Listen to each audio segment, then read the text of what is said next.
After 4 years on the market and sluggish sales, Holden has updated its ute-based Colorado 7 SUV in the hope of making it more appealing to Aussie families as well as weekend warriors.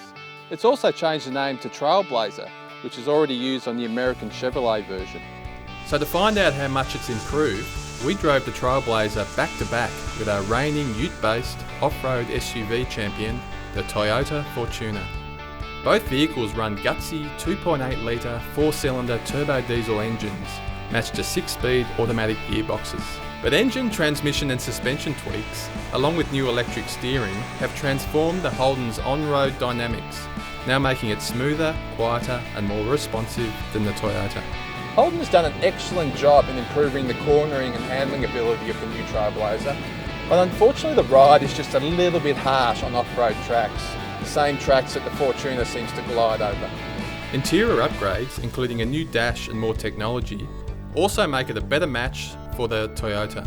Both have big colour infotainment screens with sat-nav, digital radio and Bluetooth connectivity, but the cheaper Trailblazer packs in more driver aids like tyre pressure monitoring and lane change assistance. The Fortuner, at least in this top spec form, just feels a little bit more classier and upmarket in the cabin than the Trailblazer.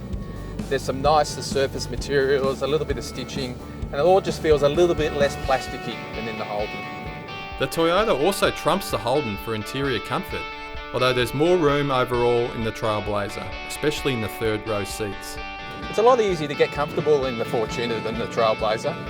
The seats are a little bit more padded and supportive, the steering wheel adjusts two ways, and the whole seat sits a little bit lower so you feel like you're sitting more in the car rather than on top of the seats.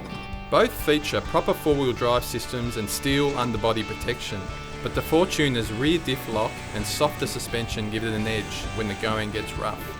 While both cars are pretty competent off-road and both have low-range steering, the Fortuner seems to be able to go just a little bit further than the Trailblazer.